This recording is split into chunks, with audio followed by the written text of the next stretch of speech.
Have you ever been trying to describe someone and you just can't find the perfect word?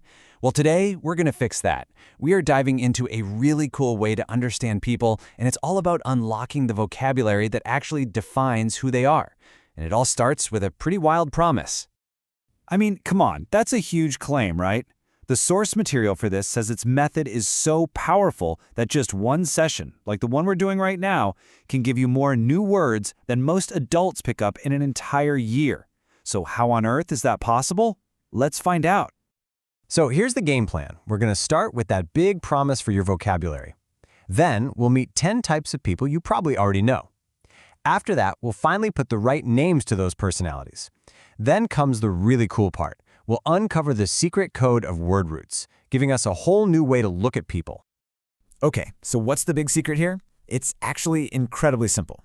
The real trick to learning isn't just memorizing words, it's about understanding the ideas behind them first. We're totally flipping the usual script on how you learn this stuff. This is it.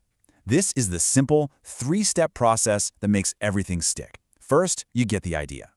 The actual personality type. Then, you learn the official word for it. And finally, the magic step. You discover the word's root, its origin, which unlocks a whole family of other words. It's about building connections in your brain, not just cramming definitions. All right, let's get into it with step 1, understanding the ideas. As I describe these next few personality types, I want you to think, who does this remind you of? I guarantee someone's going to pop into your head.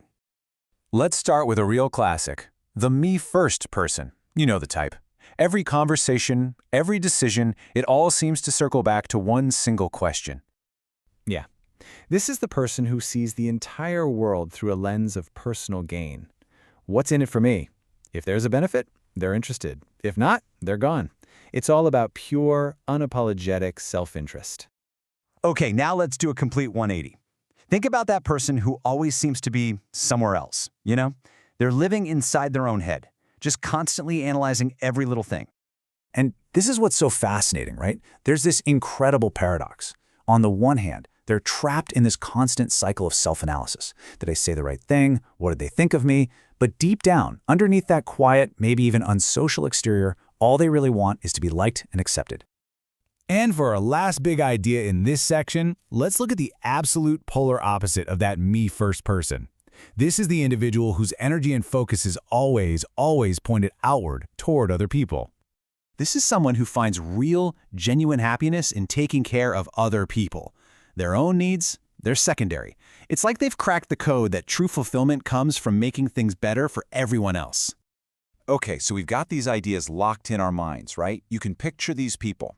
Now for step 2, the really satisfying part. Let's put the official labels, the actual vocabulary, on these personalities we've been exploring. And there they are. See, that me-first person, that's an egoist. The deep inward thinker we talked about, an introvert. And the person who lives to help others, an altruist. You can see how every one of these concepts, from the outgoing extrovert to the person who hates people, the misanthrope, has its own perfect word. Okay, let's clear something up really quick, because these two get mixed up all the time. Egoist versus egotist. An egoist is driven by what's in it for me.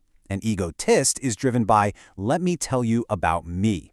Here's the easiest trick so you never mix them up again. That extra T in egotist, it stands for talk. Simple as that. And that same kind of logic applies to our social types. It's not just about being shy or outgoing. It's about which way your energy turns. Inward for the introvert, outward for the extrovert. But here's a really cool little fact from the source. Most of us aren't one or the other. We're actually ambiverts, a healthy mix of both.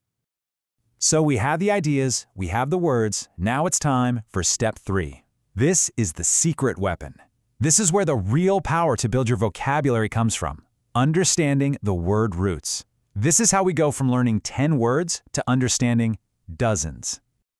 First up is a Latin root, ego. It just means I, or self. Super simple, but it's the foundation for a ton of words about, well, the self.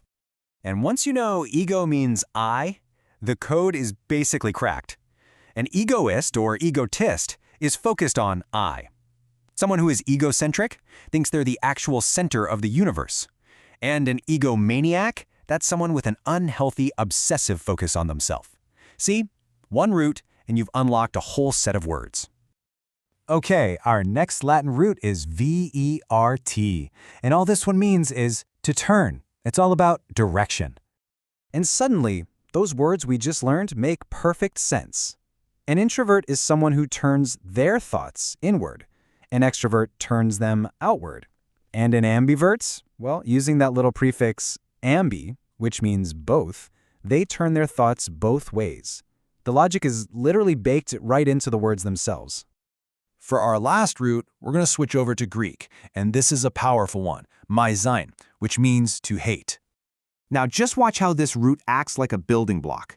When you combine mesin with other Greek roots, you get these incredibly specific words. A misanthrope hates mankind, that's anthropos. A misogynist hates women, that's gyne. And a misogamist hates marriage, that's gamos.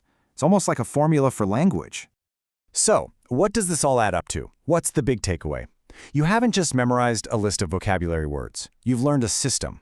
And by starting with the ideas and then understanding the roots, you've gained a much sharper, much more precise lens for seeing and making sense of the people all around you. So I'll leave you with this final thought to chew on. Think about the people in your life, at work, your friends, your family. Now that you have these new words, these new tools, who are you going to start seeing in a completely new light?